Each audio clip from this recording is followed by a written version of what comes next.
ગુજરાત માથે આગામી 48 કલાક એ અતિથી ભારે છે। ગુજરાત માટે એટલા માટે કેમ કે દક્ષિણ ગુજરાત અને સૌરાષ્ટ્રની અંદર અરબી સમુદ્રમાં સક્રિય થયેલી એ સિસ્ટમ એ હવે વધુ મજબૂત બની છે। જે સિસ્ટમની આપણે વાત કરી રહ્યા હતા કે પવનની ગતિની અંદર ફેરફાર થાય તો કદાચ એ સિસ્ટમ નબળી પડે અને વરસાદે થોડો વિરામ લે, પરંતુ પવનની ગતિ એ ધીમી પણ નથી પડી, સતત એ સિસ્ટમ વધુ એ આક્રમકતાથી ગુજરાત તરફ આગળ વધી રહી છે। કઈ સિસ્ટમ છે વિન્ડીના મોડલથી સમજીએ। આપ જુઓ, અરબી સમુદ્રની અંદર એક સિસ્ટમ જે સક્રિય છે કે જે દેશના 3 રાજ્યો સુધી અસર કરે છે, મહારાષ્ટ્ર, ગોવા અને ગુજરાત। આ 3 રાજ્યોની અંદર અસર કરતી એકમાત્ર સિસ્ટમ એ ખંભાતના ખાડીના નજીક અરબી સમુદ્રની અંદર સક્રિય છે કે જેની અસર એ છેક અમદાવાદ અને છેક બનાસકાંઠા સુધી થઈ રહી છે।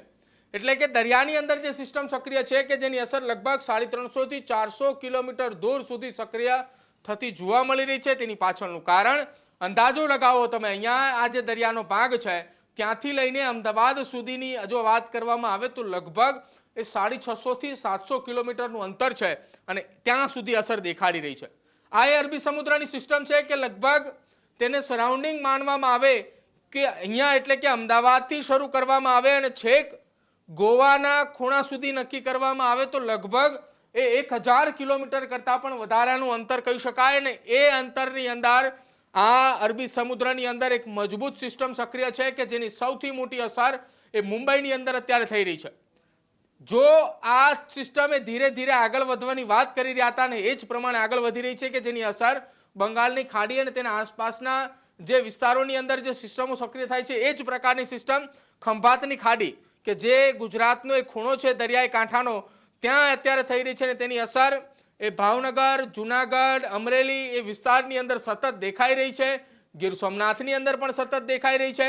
ગુજરાતને થોડો નજીકથી જોઈએ કે જે સિસ્ટમ અરબી સમુદ્રની અંદર સક્રિય થઈ છે તેની કેટલી અસર ગુજરાતના કયા રાજ્યોની અંદર, તો આપ જુઓ આ અહીંયા જે સિસ્ટમ સક્રિય છે તેની સૌથી વધુ અસર જો અત્યારે વાત કરવામાં આવે તો સંઘ પ્રદેશ દીવની અંદર થઈ શકે છે, ત્યારબાદ વેરાવળની અંદર અહીંયા એટલે કે ગીર સોમનાથની અંદર થાય છે, ભાવનગર અને મહુવા પંથકની અંદર પણ થાય છે કેમ કે દરિયા કાંઠે આવેલું મહુવા અને ભાવનગર આ બંનેની અંદર આ પ્રકારની સ્થિતિ આપ જુઓ। મહુવાની આસપાસ એ લાલ એટલે કે રેડ ઝોન આવી ચૂક્યું છે, ભાવનગર નજીક પણ રેડ ઝોન આવી ચૂક્યું છે અને જે સિસ્ટમ અરબી સમુદ્રની અંદર છે સૌરાષ્ટ્રના દરિયા કાંઠે અત્યારે આવીને ઊભી છે તેની અસર દક્ષિણ ગુજરાતના દરિયાઈ કાંઠાના જિલ્લાઓ એ નવસારી હોય, ભરૂચ હોય, સુરત હોય ત્યાં પણ થઈ રહી છે।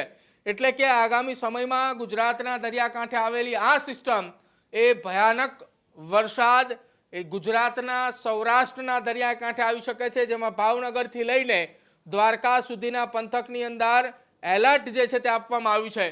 હવે થોડા કલાકોની આગળ વાત કરીએ, હાલની પરિસ્થિતિથી જો થોડા આગળ વાત કરીએ છીએ તો આજ એ સિસ્ટમ આખા ગુજરાતની અંદર વિકરાળ સ્વરૂપ લે તે પ્રકારની શક્યતા છે। આપ જુઓ આખા ગુજરાતની અંદર સાર્વત્રિક વરસાદ છે અને જે રેડ ઝોન આપવામાં આવ્યું હતું, જે સિસ્ટમ સક્રિય થઈ હતી એ સિસ્ટમ હાલ અહીંયા અરબી સમુદ્રની અંદર જ છે અને વધુ એ મોટી થઈ રહી છે।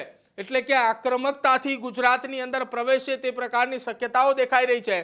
બપોરના સુમારની તસવીરો છે કે જ્યાં સૌરાષ્ટ્ર પંથકની અંદર ખૂબ ભારે વરસાદ પડી શકે છે, મધ્ય ગુજરાત એટલે કે અમદાવાદ, મહેસાણા એ વિસ્તારોની અંદર પણ ખૂબ ભારે વરસાદ પડે તેવી સ્થિતિ અત્યારે દેખાઈ રહી છે। દક્ષિણ ગુજરાતની અંદર તો સ્થિતિ એટલા માટે કેમ કે સિસ્ટમ એ તેમનાથી સૌથી નજીક એટલે કે લગભગ અંદાજિત જો વાત કરવામાં આવે તો 40 થી 60 કિલોમીટરની આસપાસના એ ગાળાની અંદર સિસ્ટમ સક્રિય હોવાના કારણે ત્યાં વધારે એ પરિસ્થિતિ ગંભીર થઈ શકે છે। હવે વાત કરીએ આ જ પરિસ્થિતિના આજના દિવસની એ સાંજની વાત કે જે સિસ્ટમ વધુ ને વધુ આક્રમકતાથી આગળ વધી રહી છે એ સિસ્ટમ સાંજના સમયે ગુજરાતના દરિયાકાંઠે અને સાથે જ મહારાષ્ટ્રથી એ મુંબઈથી થોડી ઉપરના ભાગની અંદર એટલે કે એક સિસ્ટમ 2 ભાગોની અંદર વેચાય છે। આપ જુઓ આ બંને ભાગો છે, એક મુંબઈની નજીક છે અને એક ગુજરાતના ભાવનગર નજીક એટલે કે મહુવા અને અમરેલીના એ વિસ્તારોની અંદર એ દેખાઈ રહી છે। એટલે કે 2 ભાગ થાય છે, 2 ભાગની અંદર સિસ્ટમ વહેંચાતા બંને દરિયાકાંઠે અતિ ભારે વરસાદ પડે તે પ્રકારની સ્થિતિ છે અને આ એ જ સ્થિતિ દેખાડી રહી છે કે ગુજરાતની અંદર આજના દિવસે કયા પ્રકારની સ્થિતિ, કેટલા બધા જિલ્લાઓની અંદર ગાજવીજ વીજળી સાથે ભારે પવન સાથે વરસાદ પડે તે પ્રકારની સ્થિતિ દેખાઈ રહી છે. વાતાવરણની અંદર પણ પલટો એ જોવા મળ્યો છે છેલ્લા 24 કલાકની અંદર ગુજરાતના કેટલાક જિલ્લાઓની અંદર કે જ્યાં સતત અવિરત વરસાદ વરસી રહ્યો છે.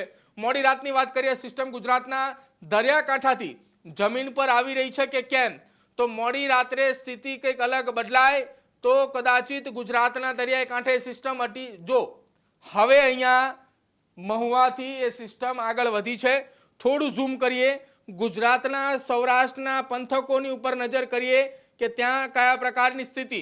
આપ જુઓ, આ સૌરાષ્ટ્રનો દરિયાઈ કાંઠો છે કે જ્યાં મહુવા, અમરેલી અને સાથે જ અહીંયા જુનાગઢ, ગીર સોમનાથ, આ દેવ દરિયાકાંઠાથી સિસ્ટમે ગુજરાતની અંદર પ્રવેશ કરવાની વાત એ આજે રાત્રિના સુમારે થાય તેવી સંભવત શક્યતાઓ છે. પવનની ગતિ, ઝડપ આ જ પ્રમાણે રહે છે. તો આજના દિવસ દરમિયાન રાત્રિના સમયની અંદર સૌરાષ્ટ્રની અંદર અતિથી ભારે વરસાદ પડે તેવી પૂરેપૂરી સંભાવનાઓ છે. જળબંબાકાર થાય તેવી સ્થિતિ. અને જો આ માર્કેશન આજે અત્યારે વિન્ડીના મેપના માધ્યમથી દેખાડવામાં આવ્યું છે કે રાત્રિના સમયમાં દરિયાની અંદર સિસ્ટમ જે સક્રિય હતી એ ગુજરાતના દરિયાકાંઠે ટકરાય અને જમીન પર આવે છે તો આભ ફાટે તેવી સ્થિતિ થશે એ વાત નક્કી માનવામાં આવી રહી છે. અત્યારે આવતીકાલ સવારે વિન્ડીની અંદર શું સ્થિતિ દેખાડવામાં આવી રહી છે, તો આવતીકાલ સવારના સમયગાળા દરમિયાન વિન્ડીની અંદર આ જ પરિસ્થિતિ ગુજરાતના દરિયાકાંઠે છે અને સાથે જ વધુ મજબૂતાઈથી એ ખંભાતની ખાડી તરફ આગળ વધતી એક સિસ્ટમ દેખાઈ રહી છે કે જ્યાં દક્ષિણ ગુજરાતની અંદર આ અસરો ખૂબ વધારે દેખાઈ રહી છે. સિસ્ટમ ભલે એ અરબી સમુદ્ર અને ખંભાતની અખાતની આસપાસ હોય પરંતુ તેની અસર એ મધ્ય ગુજરાત, ઉત્તર ગુજરાત અને સૌરાષ્ટ્ર પંથકની અંદર દેખાઈ રહી છે.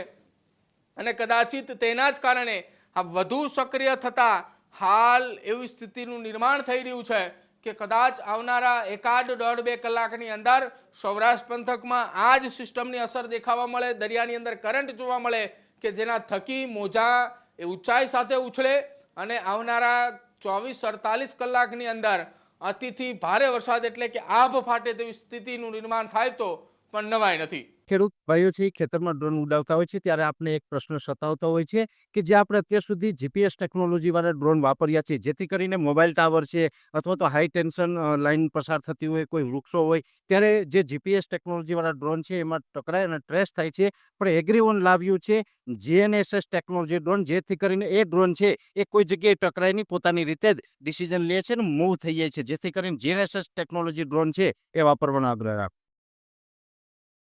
હજુ સુધી તમે અમારી ચેનલને સબસ્ક્રાઇબ નથી કરી તો અત્યારે જ ન્યૂઝરૂમ ગુજરાતને સબસ્ક્રાઇબ કરો, ફેસબુક અને ઇન્સ્ટાગ્રામ પર ફોલો કરો.